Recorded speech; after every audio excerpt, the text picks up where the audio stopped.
ఒక్క క్షణము కూడా ఆలస్యం లేకుండా దేవుడున్న ఉన్నతమైన ఆ వెలుగులో ఆ అగ్నిమయమైన ఆ శిఖరం మీదకి మోషే ఎక్కిపోయాడు. దేవునికి మహిమ కలుగునగాక. హల్లెలూయా.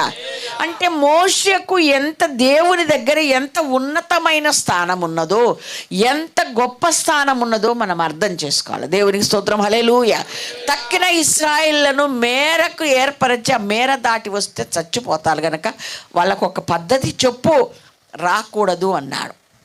కొండనే సమీపించకూడదనే ఒక ఆజ్ఞ ఉన్న ఆ సమయంలో కొండ దిగువన దేవునితో మాట్లాడుతున్న ఈ మోషే దేవుడు రమ్మనగానే క్షణం కూడా ఆలస్యం చేయకుండా ఆయన ఉన్న చోటుకి వెళ్ళిపోయాడు. దేవునికి మహిమ కలుగునగాక. హల్లెలూయా. అంటే మోషేకు దేవుని దగ్గర ఎంత ఉన్నత స్థానం ఉందో మనకు అర్థమవుతుంది. దేవునికి మహిమ కలుగునగాక. హల్లెలూయా. అలాగే 24వ అధ్యాయం 18వ వచనం మనము చదివితే మరలా ఆ కొండ దగ్గరికి ఆయన పిలిచాడు, అక్కడికి వెళ్ళిపోయాడని వాక్యంలో ఉంది. చదువునాను. అప్పుడు మోషే ఆ మేఘములో ప్రవేశించి కొండ మీదికి ఎక్కెను. మోషే ఆ కొండ మీద రేయింబవళ్ళు 40 దినములుండెను. చాలండి. ఎప్పుడైతే ఆయన పైకి పిలిచాడో ఆ కొండ మీద మోషే రేయింబవళ్ళు 40 దినాలు అక్కడ ఉన్నా. దేవునికి స్తోత్రం. హల్లెలూయా. హల్లెలూయా. 32వ అధ్యాయంలో మనము చదివినట్లయితే 15 నుండి 17 వరకు మనము చదివితే ఆ 40 దివారాత్రులు దేవుని దగ్గర ఉండి ఆయన సముఖమందుండి ఆయన ప్రభావాన్ని, ఆయన మహిమను తాను ఆ మహిమలో ఉంటూ చూస్తూ ఆయన నోటి మాట చేత ఆయన చేవ్రాతతో రాసినటువంటి ఆ పలకలను తీసుకొని భూమి మీదకి మళ్ళా వచ్చాడు. అవునండి. 32వ అధ్యాయం 15 నుంచి 17 వరకు. మోషే శాసనములు గల 2 పలకలను చేత పట్టుకుని కొండ దిగి వచ్చెను. ఆ పలకలు ఇరు ప్రక్కలను రాయబడినవి. అవి ఈ ప్రక్కను ఆ ప్రక్కను రాయబడి ఉండెను. ఆ పలకలు దేవుడు చేసినవి. ఆ పలకల మీద చెక్కబడిన ఆ రాత దేవుని చేరాత.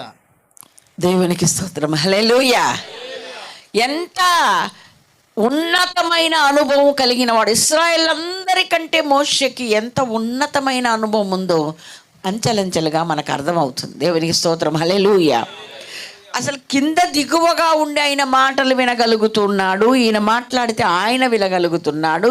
సంభాషణ సజావుగానే సాగుతున్నను, నేనున్న ఈ కొండ శిఖరం మీదకి రా అనగానే ఒక్క క్షణం తడు చేయకుండా వెళ్ళిపోయాడు. మనం కూడా మార్పు చెంది రెప్పపాటులో ఆయన దగ్గరికి వెళ్ళి గడియలు వచ్చినప్పుడు నీవు నేను కూడా అలా వెళ్ళగలగాలి. దేవునికి స్తోత్రం. హల్లెలూయా. దేవుడు తన వాక్యము ద్వారా మనందరితో మాట్లాడుతున్నాడు, పరిశుద్ధాత్మ ద్వారా మాట్లాడుతున్నాడు, దైవజనుల ద్వారా ప్రవక్తల ద్వారా మాట్లాడుతున్నాడు.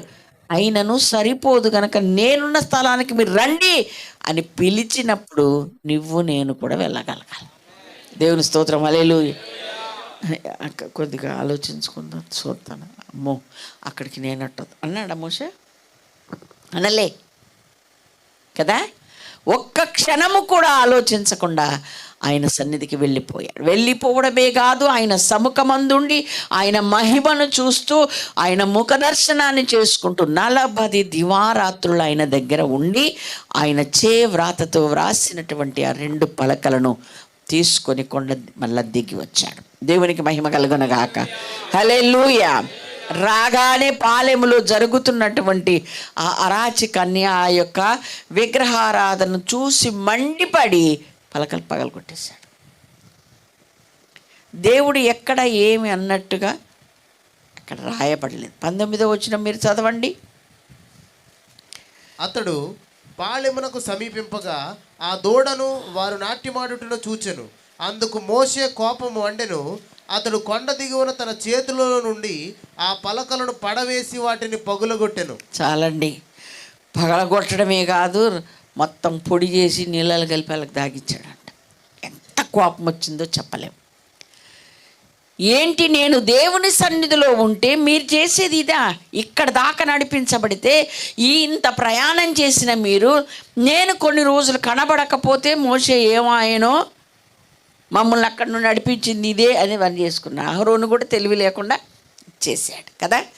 ఇదంతా చూసినప్పుడు కోపం వచ్చింది. దేవునికి స్తోత్రం. హల్లెలూయా. అంటే మనం గ్రహించాల్సింది ఏంటంటే, మనల్ని తిడితే అంత కోపం రాకపోయినా ఏం పర్వాలేదు. దేవుని విషయమై ఎవరైనా ఏదైనా అంటే మనకు రోషం రావాలి. దేవునికి మహిమ కలుగును గాక. హల్లెలూయా. మనల్ని తిడితే ఏంట్రా నీ సంగతి అని వెంటనే కాలర్ పట్టుకుంటాం. దేవుని విషయం అంటే ఆడి పాపం ఆడిపోతాడిపోయి అవునా ఉండకూడదు. మన విషయమై మనము తప్పకుండా మనం వాళ్ళని క్షమించే వాళ్ళంగా ఉండాలి. మోషేకు వ్యతిరేకంగా మాట్లాడిన కోరహు సంబంధులందరి ముందు ఇశ్రాయేల్ అనేక సార్లు సలిగిన సనుగులకు సాగిలపడ్డాడు మోషే. దేవునికి మహిమ కలుగునగాక. కానీ దైవ వ్యతిరేకమైన కార్యము జరుగుట తన కన్నులతో వాళ్ళు చూసినప్పుడు దేవుడు ఏమంటాడో అని కూడా ఆయన ఆలోచించకుండా పలకలను పగలగొట్టి, అంటే ఏ ఉద్దేశముతో ఆ పని జరిగిందో దేవునికి తెలుసు కనుక ఏమనలే. దేవుని మహిమ కలుగునగాక. హల్లెలూయా, హల్లెలూయా. కాబట్టి మనకు రోషం వస్తే దైవ వ్యతిరేక కార్యాల విషయమై రోషం రావాలి. వెళ్ళి అక్కడికి వెళ్ళి వాళ్ళతో దెబ్బలాడకపోయినా దాన్ని ఖండిస్తూ యేసయ్య ఈ విషయమై ఆ పలకలు పగల కొట్టేశాడు. అయినా దేవుడు ఏమనలేదు. అంత మాత్రమే కాక యెహోవా పక్షంగా ఎవడు నిలబడగలరు అని అంటే ఎంతమంది వచ్చారండి? లేవి వంశం అంతా వచ్చింది. ఆ కార్యం జరిగించటం, ఆ వ్యతిరేకులందరినీ సంహరించడం మనం ఎరుగుతాం. దేవునికి స్తోత్రం. దేవుని దృష్టికి ఇది కోపం తెప్పించలేదు, సమ్మతమే అయింది. దేవునికి మహిమ కలుగునగాక. ఏంటి అంటే, నేను ఓర్చలేని దానిని మీరు కూడా ఓర్చలేరు కనుక నేను మిమ్మల్ని ఆశీర్వదిస్తానని దేవుడు చెప్పాడు. దేవునికి స్తోత్రం. హల్లెలూయా. అందుకే తరతరములు వారి వంశం దేవుని సన్నిధిలో, అందుకే తరతరములు వారి వంశం దేవుని సన్నిధిలో ఉండి యాజకత్వం చేసే కృపను దేవుడు వాళ్ళకిచ్చాడు. దేవునికి మహిమ కలుగునుగాక. హల్లెలూయా. ఈ విధంగా నడుస్తున్నటువంటి ఈ అరణ్య యాత్ర 34వ అధ్యాయం వచ్చేసరికి ప్రభు మరలా మాట్లాడాడు మోషేతో. చదువుదాం త్వరగా. నిర్గమాకాండం 34వ అధ్యాయం మొదటి 2 వచనాలు చదువుతాం. మరియు యెహోవా మోషేతో, మొదటి పలకల వంటి మరి 2 రాతి పలకలను చెక్కుము. నీవు పగులగొట్టిన మొదటి పలకల మీద ఉన్న వాక్యములను నేను ఈ పలకల మీద రాసేదను.